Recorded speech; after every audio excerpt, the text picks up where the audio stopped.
Michael Vincent had always believed in building things that lasted. Not just in the literal sense, though he had made his name restoring forgotten landmarks, but in the way structures could anchor memories, lend identity to a place, give people something solid to attach their lives to. His company, Vincent Sons Restoration, had been handed down from his father, who'd taken it from a modest two-man masonry outfit to a regionally respected firm specializing in historic rehabilitations. Michael had modernized it, digitized it, and expanded it beyond anything his father had imagined. But the mission had never changed: find what's crumbling and make it matter again. That's exactly what this new project was supposed to be: a statement, a revival, a way to breathe life into a part of the city long written off. The building itself was a brick and stone relic from the early 1900s, once a respected technical college, later a vocational school, and finally, after a long, slow death of funding cuts and political neglect, a condemned shell with boarded windows and a collapsing roofline. The city, eager to reduce its maintenance burden, had opened it up for bids through a redevelopment program. Michael's proposal had stood out from the beginning, not just because of the budget, which was reasonable, but because it honored the structure. He'd proposed converting the old school into a mixed-use community space, a veterans hall, a public library annex, and affordable housing for retired tradespeople.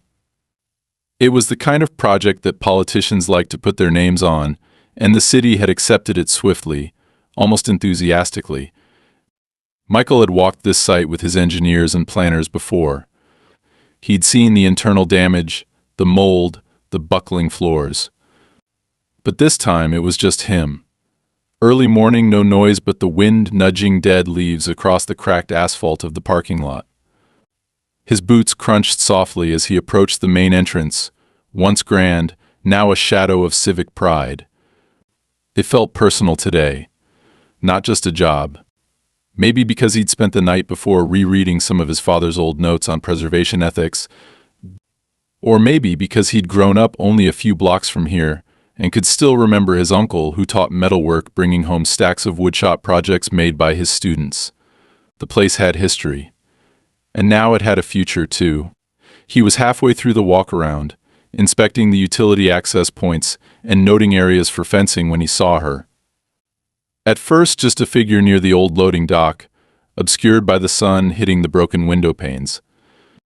She was standing with her arms crossed, a clipboard clutched to her chest, posture ramrod straight like she was waiting for someone to report in. Michael called out a friendly morning, not expecting confrontation, more curious than anything. But she didn't respond, didn't even nod. She stepped forward, deliberate and poised, like someone with authority or someone pretending to have it. "Excuse me," she called out, sharp and unwavering, once they were within earshot. "This is private property." Michael, confused for a second, let out a short laugh. "You're right. It belongs to Vincent's Sons. I'm Michael Vincent." The woman didn't blink. "No, this building is currently under review by the Community Preservation Board. You have no right to be here without clearance." Michael reached into his coat pocket and calmly produced the folded city deed and stamped permit.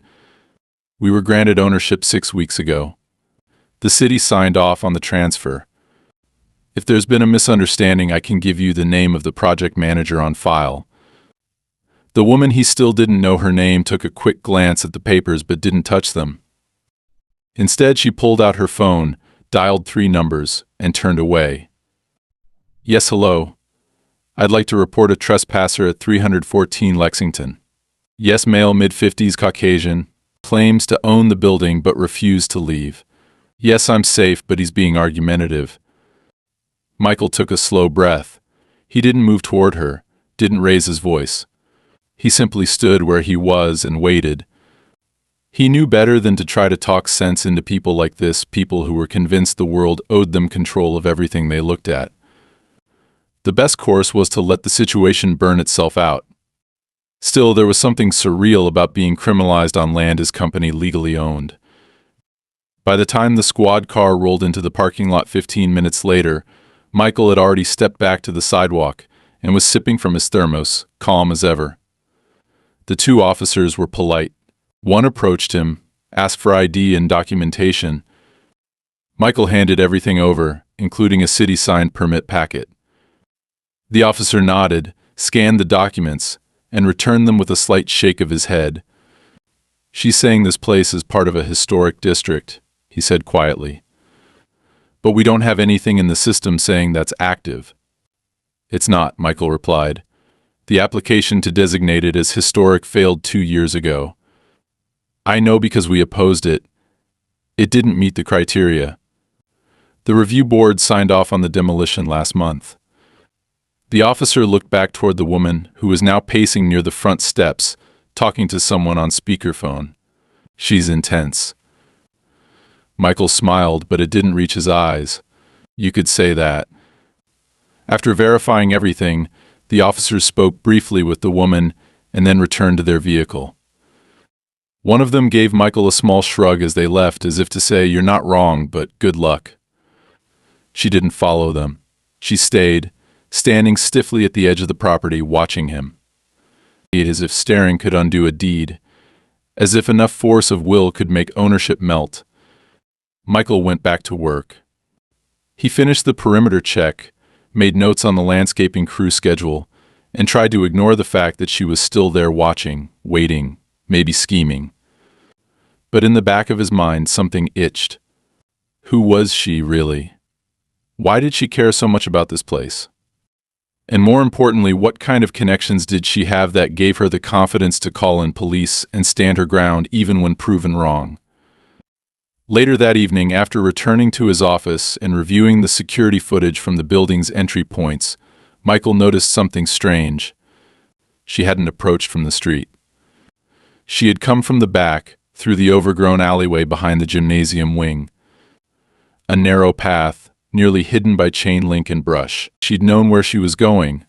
That wasn't curiosity. That was intent. He called his site foreman and told him to postpone equipment delivery. "Someone's trying to make a problem out of nothing," he said, "but we're not feeding it." That night, Michael sat in his home office, going over the property case file again just to be sure. He found nothing unusual. No red flags. No last-minute filings, no objections still under review. And yet, he couldn't shake the feeling that something wasn't right. This wasn't just a nosy neighbor. This was someone with an agenda and possibly more time on her hands than legal standing. But if there was one thing Michael had learned in all his years, whether dealing with unstable clients, corrupt subcontractors, or city officials with double loyalties, it was this. When someone comes at you sideways, don't meet them head-on. Meet them prepared. Let them underestimate your patience. Let them think they've got you cornered. And when it counts, make your move with precision. This wasn't over. It hadn't even begun. 2 days passed without incident, but the silence didn't bring peace. Michael had dealt with project delays, land disputes, even small-town sabotage before. What contractor hadn't? But something about this situation refused to settle in the back of his mind. The woman hadn't returned, at least not visibly, and no new reports or complaints had surfaced, yet an unease clung to him like humidity in late summer. He trusted his instincts, and they were telling him that this confrontation wasn't over, it was only retreating temporarily, gathering force before returning in a different form. On Thursday morning, his assistant forwarded him an email that had been sent to the city's Development Oversight Department. It was a formal complaint, unsigned but clearly intended for public record, alleging that Vincent's sons had unlawfully accessed and altered a protected municipal structure without due process or public notification. Attached to the email were photos low resolution but recent of the site, complete with timestamps and red circles drawn around tool marks on the gate and scuffing on the concrete near the service entrance. The sender claimed these were signs of forced entry and demanded an immediate cease and desist while the complaint was reviewed by community stakeholders. Michael didn't need to be told who sent it. The wording, the dramatics, the photo formatting, it all reeked of the same determination he had seen on her face when she made that 911 call. The problem wasn't the absurdity of the claims. It was how bureaucracy reacted to absurdity when it arrived looking official. That same afternoon, A compliance officer from the Department of Building Integrity showed up unannounced at the site. He wasn't aggressive, just careful, quiet, asking questions in that slow, deliberate way that made people instinctively defensive. Michael wasn't there at the time, but his foreman called immediately, putting the inspector on speaker. Michael, driving between sites, pulled over and listened as the man explained that the city had received a credible complaint and was temporarily suspending any non-essential work until documentation could be thoroughly reconciled. Michael's jaw tightened. It wasn't a shutdown, not legally, but it was enough of a red flag to freeze logistics. The tool rental provider called later, hesitating to release scaffolding until they received written assurance that the site was cleared. The waste disposal contractor postponed delivery of dumpsters. Overnight, momentum stalled. Not because anything illegal had been done, but because someone had pressed the right buttons to suggest it might have been. Michael called his lawyer that evening. Not the external legal firm that handled high-stakes litigation, but the quieter, sharper, more experienced man he'd worked with for 15 years, Alan Morris, a real estate and municipal policy expert who never raised his voice and never lost a fight.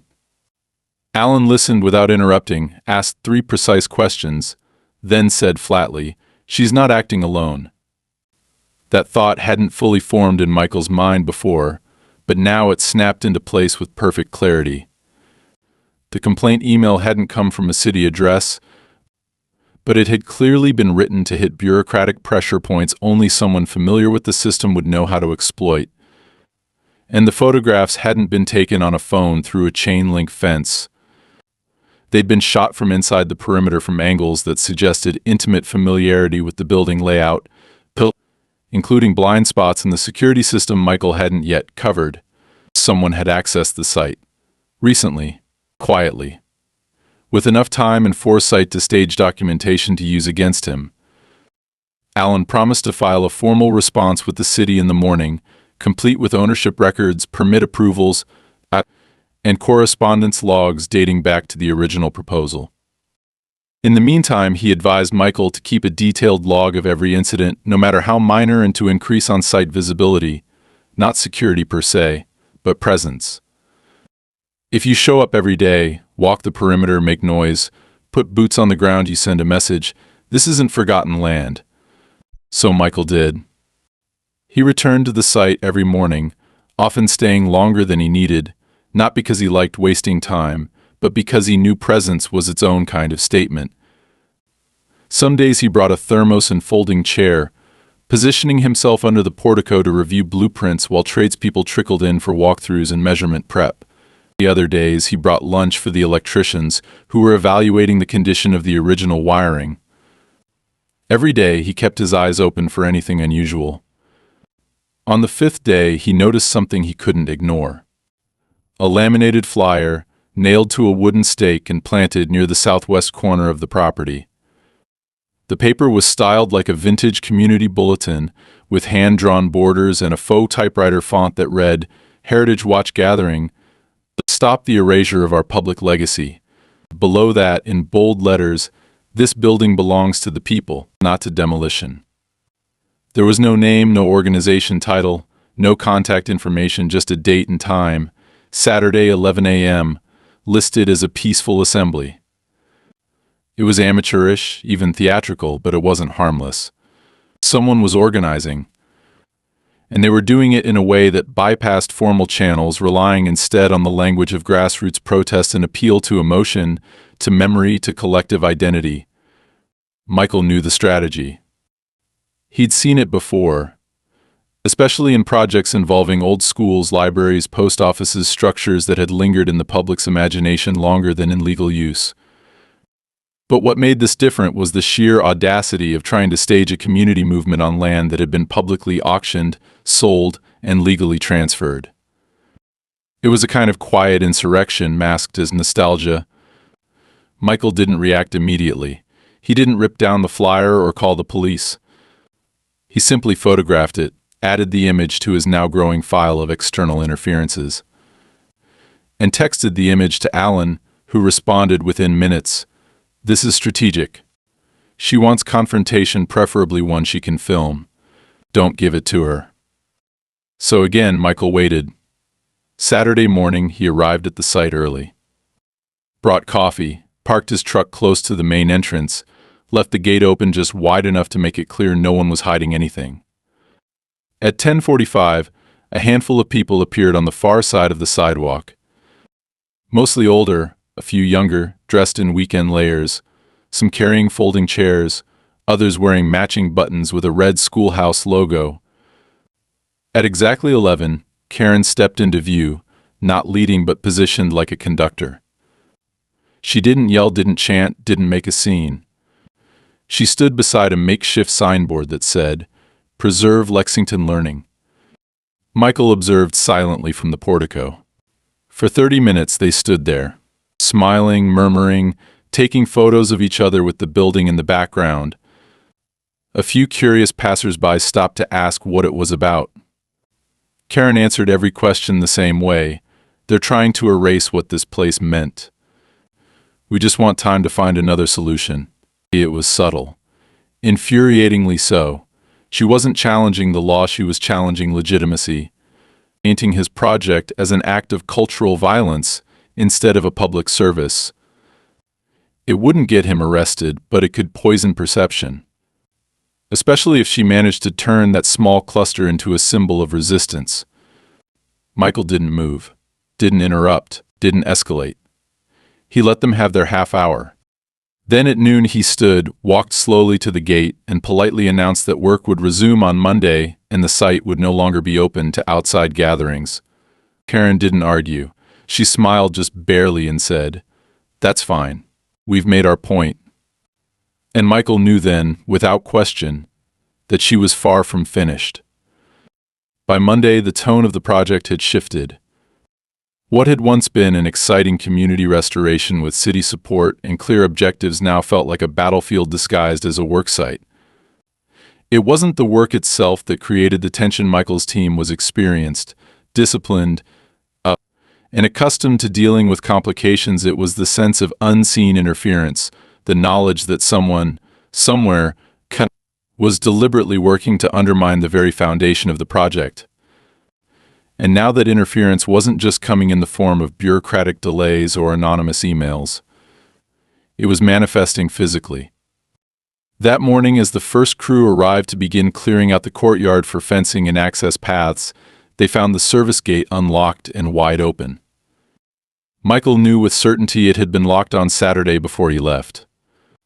The padlock was still there, but the latch had been twisted, pried, bent outward at a slight angle, not enough to shatter it, but just enough to compromise it. Inside the courtyard, several wooden survey stakes had been pulled from the ground and piled neatly against the brick wall, like some passive-aggressive totem declaring control over the land. The crew hesitated. They were professionals, not superstitious, but even they understood the message behind symbolic gestures. Someone had entered with purpose, not to destroy, but to challenge. Michael arrived 20 minutes later and said nothing at first. He simply walked the perimeter, inspecting the latch, the missing stakes, the footprints in the dew-covered dirt. He photographed everything, emailed the images to Alan, then called his project coordinator to request immediate installation of temporary motion sensor lights at all four corners of the building. He didn't yell. He didn't speculate. He just adjusted the plan to include resistance. If the game had changed, then so would the rules of engagement. That same afternoon, the city sent another letter, this time an official notice requesting clarification on the building's current internal condition. A complaint had been lodged through the environmental response line, alleging that hazardous materials had been exposed during preliminary work. The letter used cautious language: potential exposure, unverified risks, pending inspection, but Michael knew what it meant. Someone had reported asbestos, not confirmed it, not proven it, just suggested it loudly enough to trigger a formal response. Of course there had been asbestos. The building was 100 years old. The original tiles and some pipe insulation had tested positive, which was already documented, assessed, and scheduled for professional abatement the following week. But it didn't matter.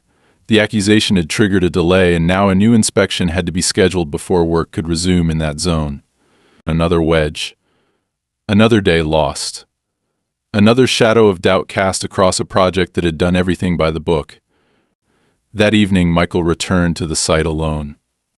He parked on the far end of the lot, near the old maintenance shed, and walked the exterior in near darkness, his flashlight cutting narrow cones through the thickening dusk. Nothing looked out of place at first, no signs of forced entry, no obvious vandalism, but then he saw it, along the northern wall. Someone had chalked a message across the aged red brick.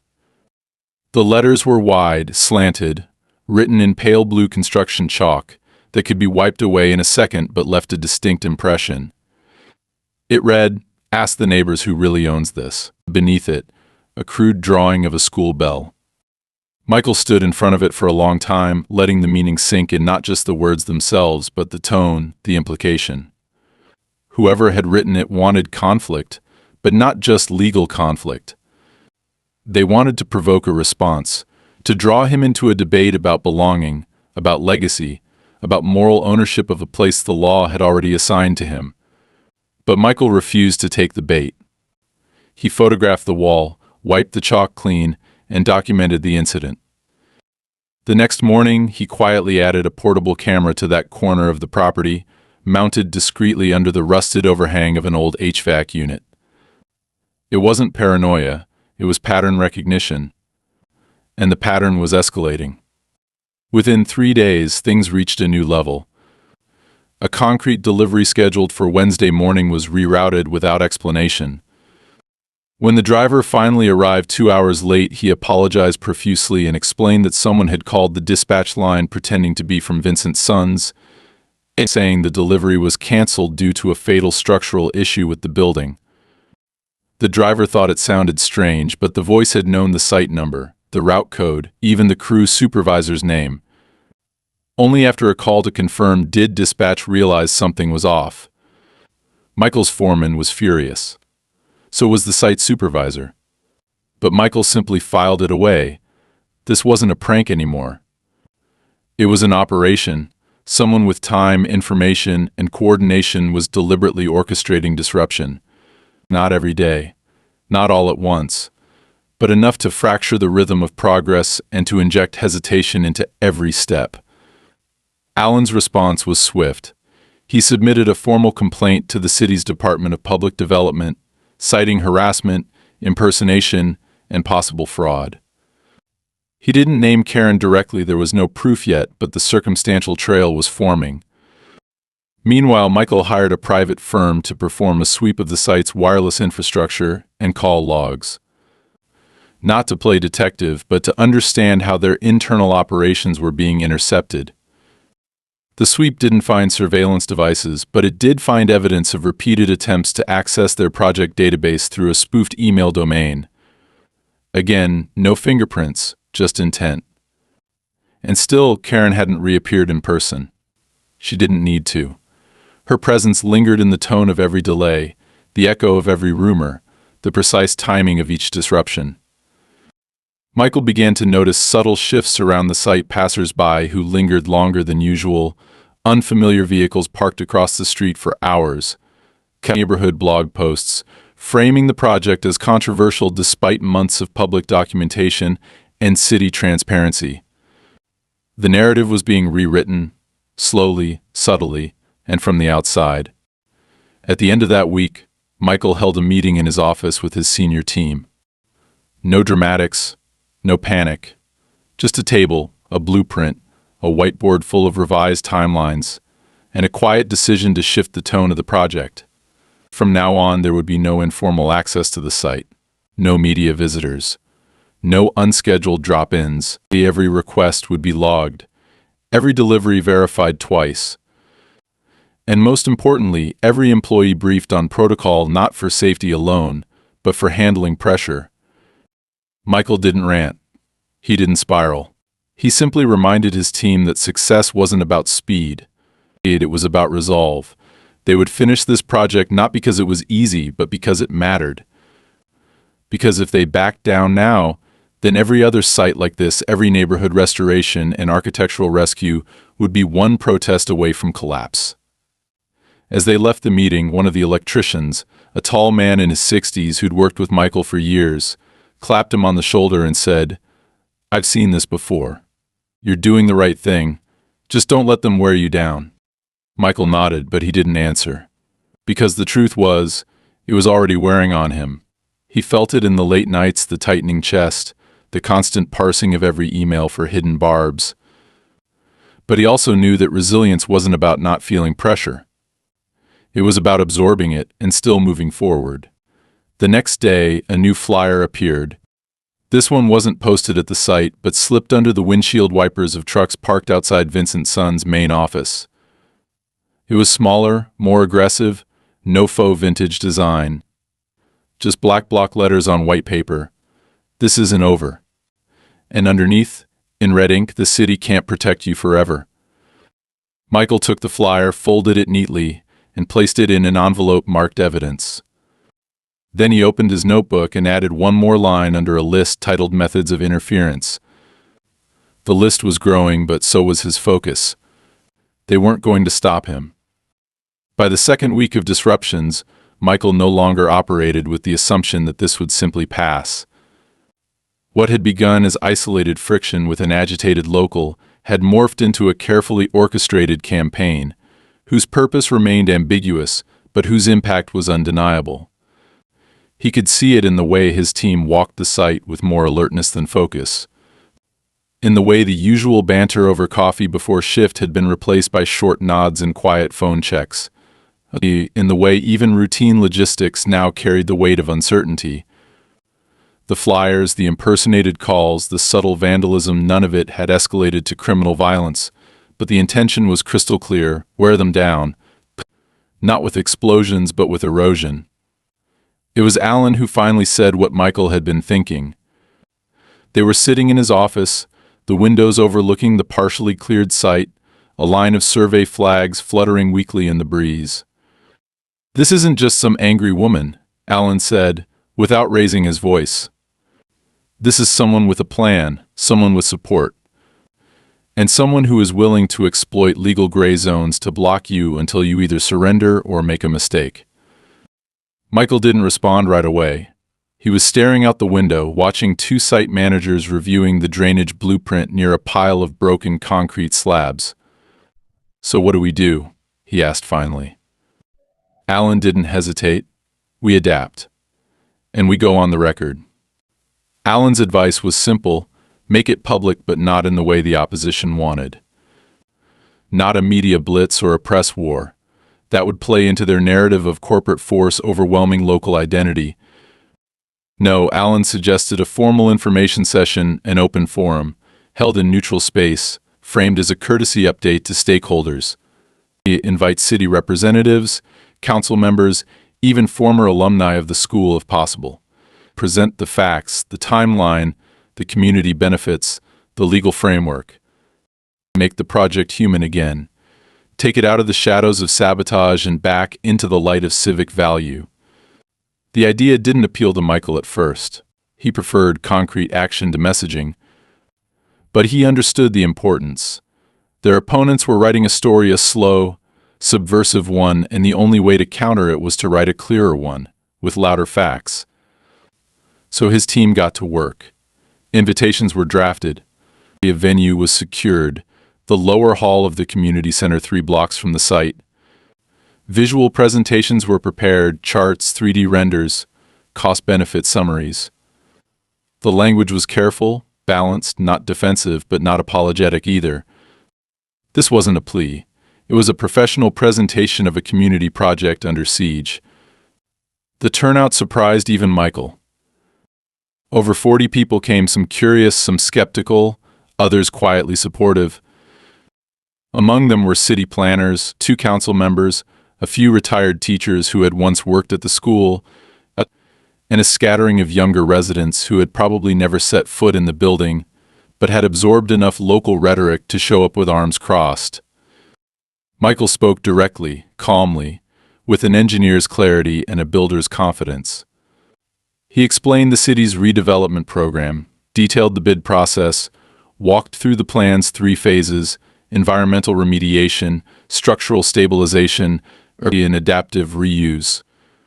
He didn't mention sabotage, didn't name Karen, didn't accuse anyone. But he did end with a simple statement: we are here to restore, not erase. And we will do it with full transparency. What happened next wasn't dramatic, but it was decisive. A former maintenance supervisor from the school, now retired, stood up and said, "I worked in that building for 22 years. It's falling apart.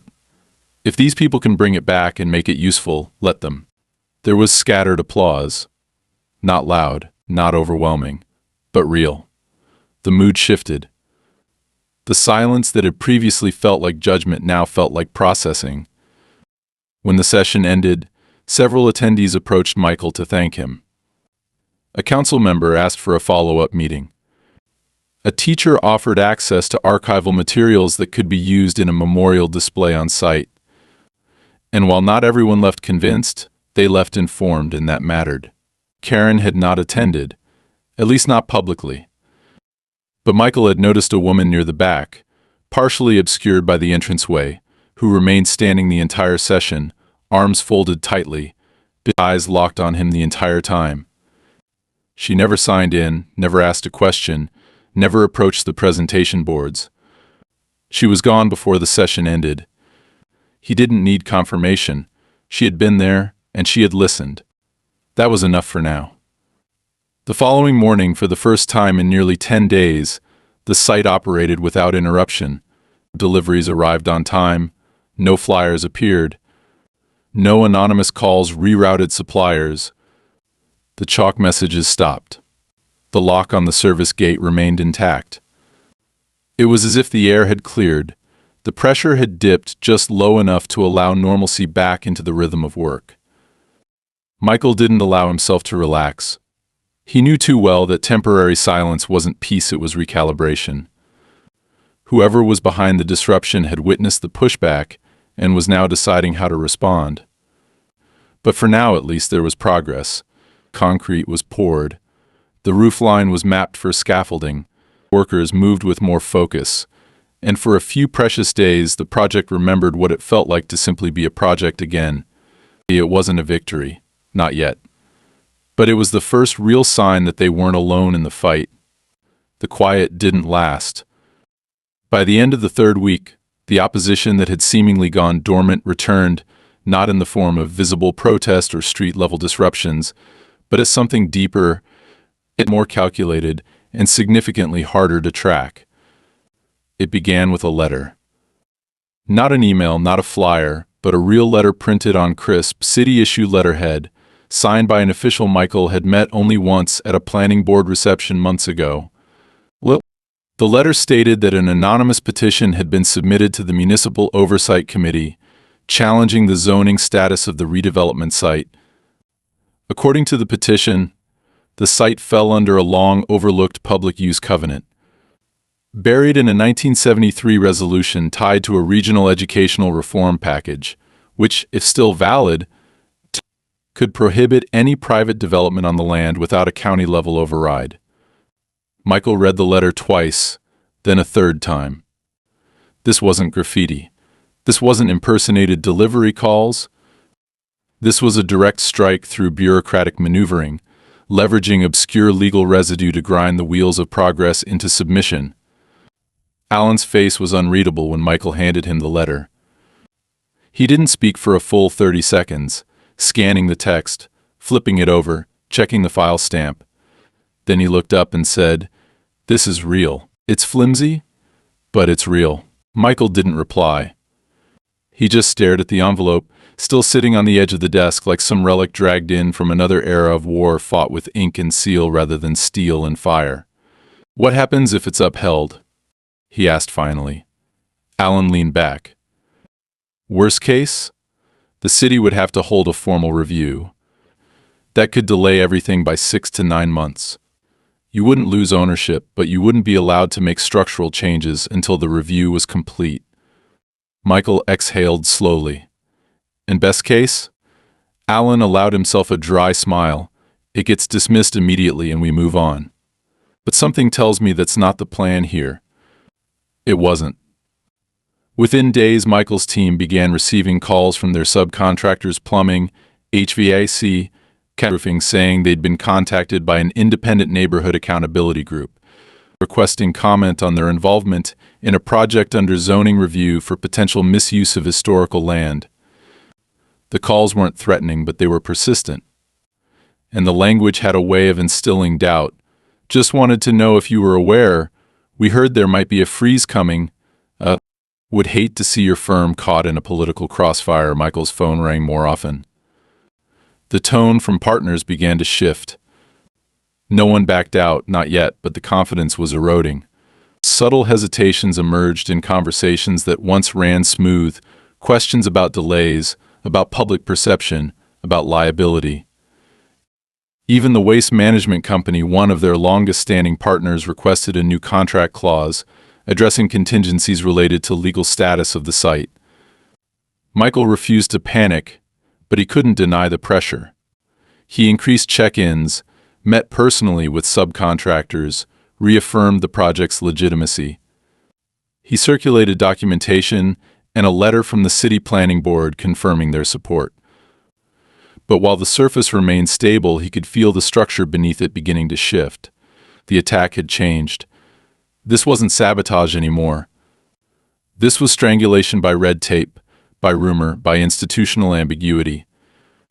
Someone had learned how to weaponize patience and process, and they were doing it expertly. Then came the break-in. It happened late on a Tuesday night. No alarms were triggered. The lock on the equipment container wasn't broken, just removed and replaced with an identical model, same brand, same wear pattern. But inside, the damage was clear. Several tools were missing, nothing extremely valuable, but enough to delay work. More disturbingly, someone had tampered with the electrical panel in the main hallway of the building.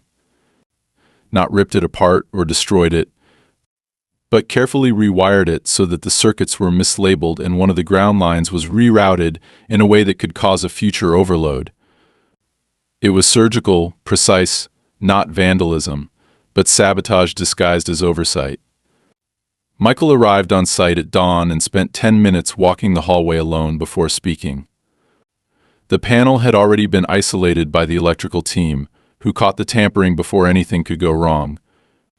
But the implications lingered in the air like ozone before a storm. "They want someone to get hurt," he said quietly, almost to himself. No one responded. What could they say? He stood in front of the open panel, the colored wires like exposed veins, and made a decision.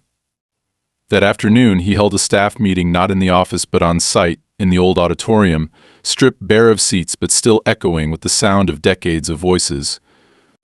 He stood beneath the cracked proscenium arch and addressed his team not as a CEO issuing directives, but as a builder speaking to builders. He laid out what had happened. He showed them the letter. He explained the zoning threat. He told them about the break-in. He didn't sugarcoat it. But he didn't call for fear either. "I'm not asking you to work scared," he said. "I'm asking you to work smart. We're not just restoring a building anymore. We're defending the right to do it. If you want out, I'll understand. But if you stay, you need to know what we're up against. And I'll protect you as far as I can." No one left. A few murmurs passed between crew members, but the mood was steady. Resolved. That meant everything to Michael, but he knew loyalty alone wouldn't be enough. He upgraded site security, hired a retired federal investigator named Chambers to consult on incident prevention, and coordinated with local police to create an incident log. He didn't broadcast these moves. He didn't need to. The point wasn't escalation. It was documentation, accountability, readiness. The next move would come. He didn't know when, but he knew it would. And when it did, they would not be caught flat-footed again. It arrived not through law or wire cutters, but through silence.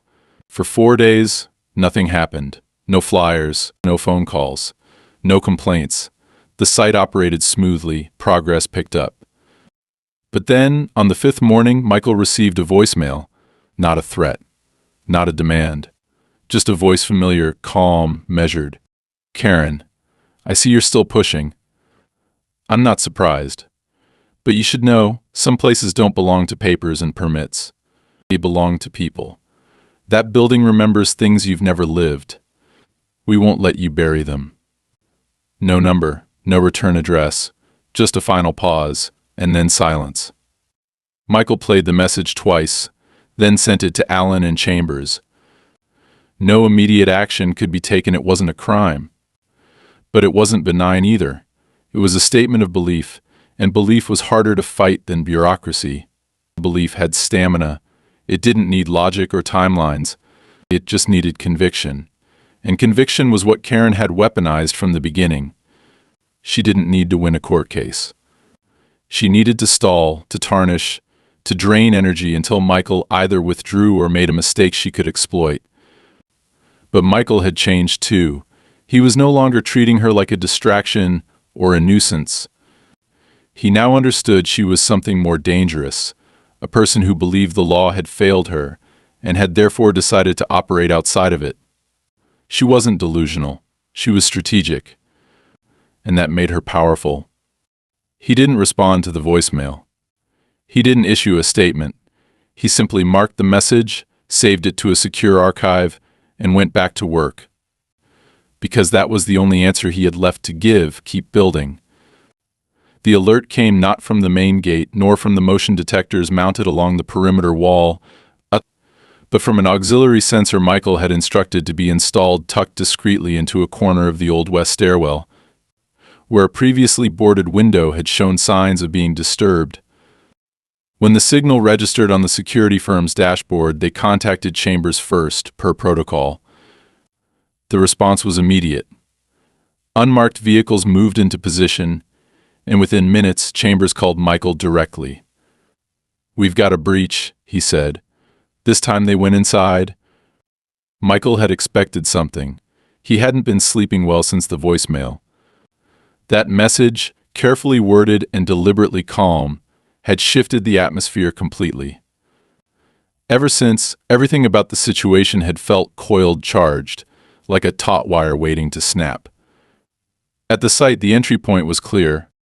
The west door, which had been reinforced weeks ago, had been pried open with surgical precision. Inside, the sabotage was subtle but deeply calculated. 3 circuit panels had been tampered with.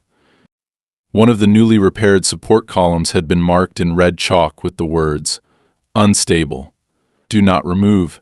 It was a fabrication, but a convincing one.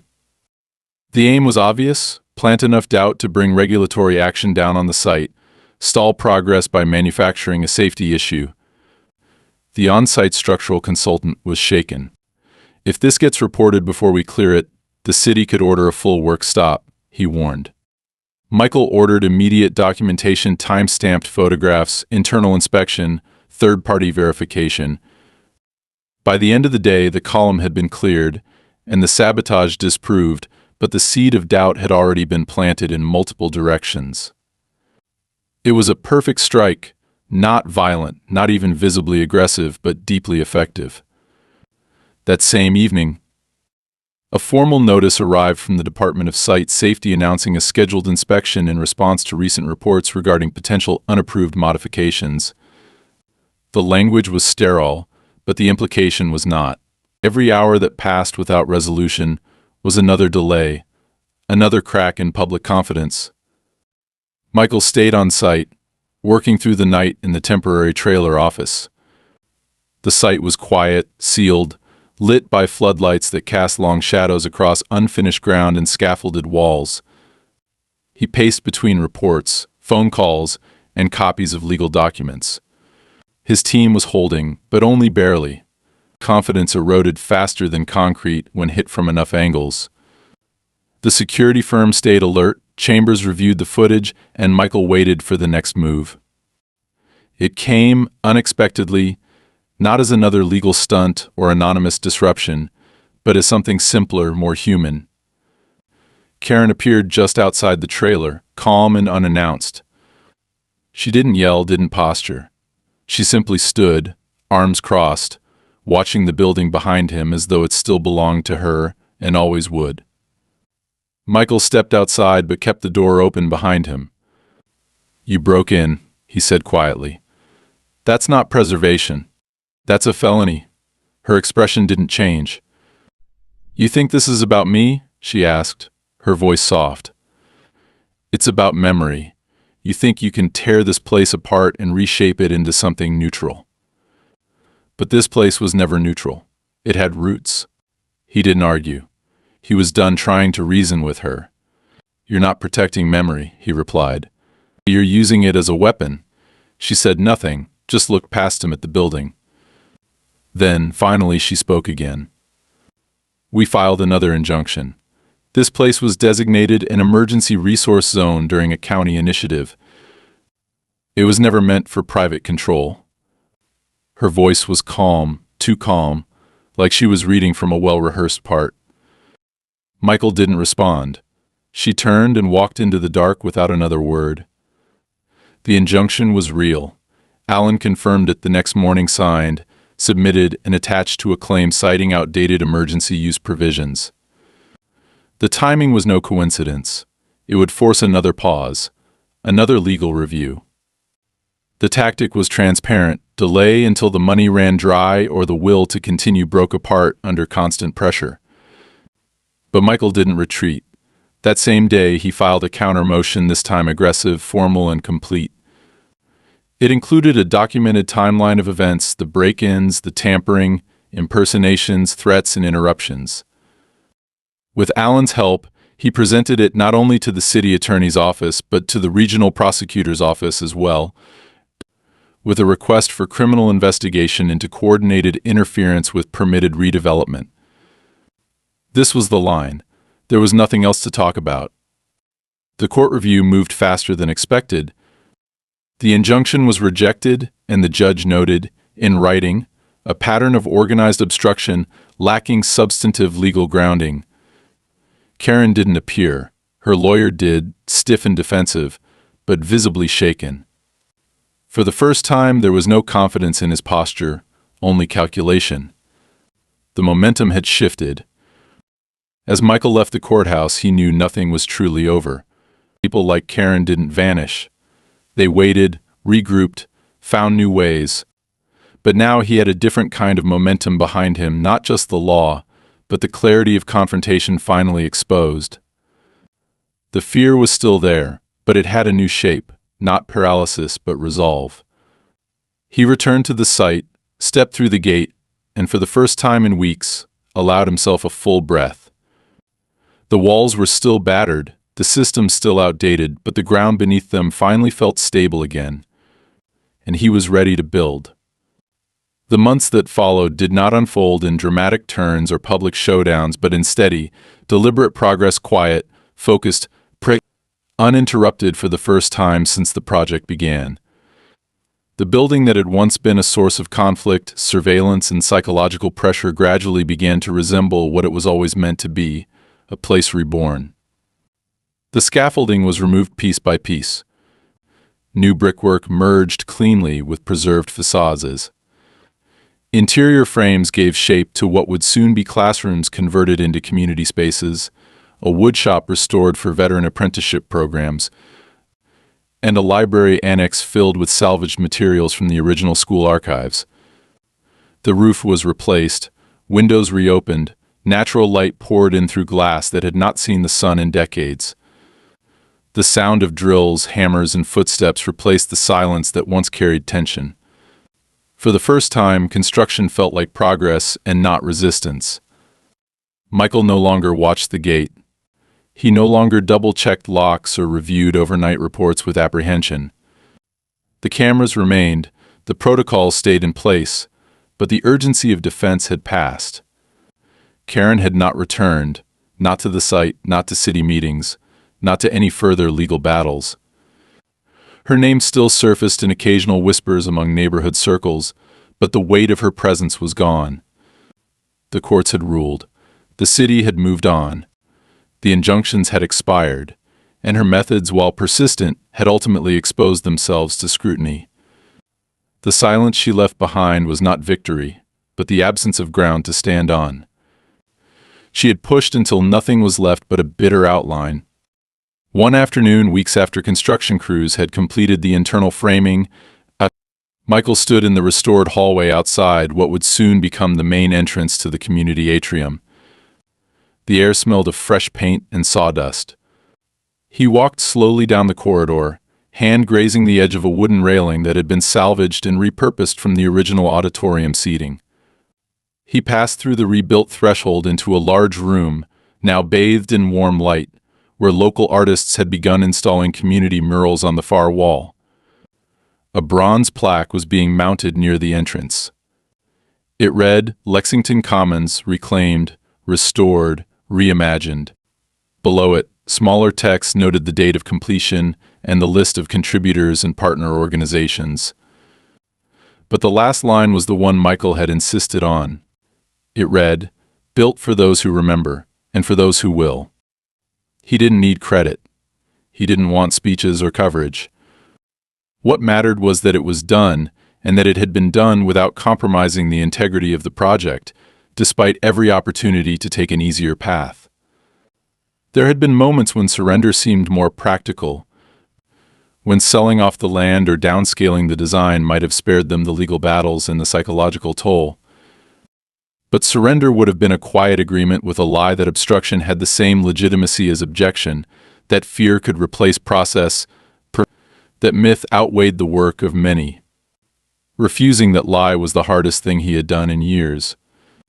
And now that it was over, he could finally feel the full weight of the choice he had made and the quiet pride that came with it. The grand opening was not grand in the theatrical sense.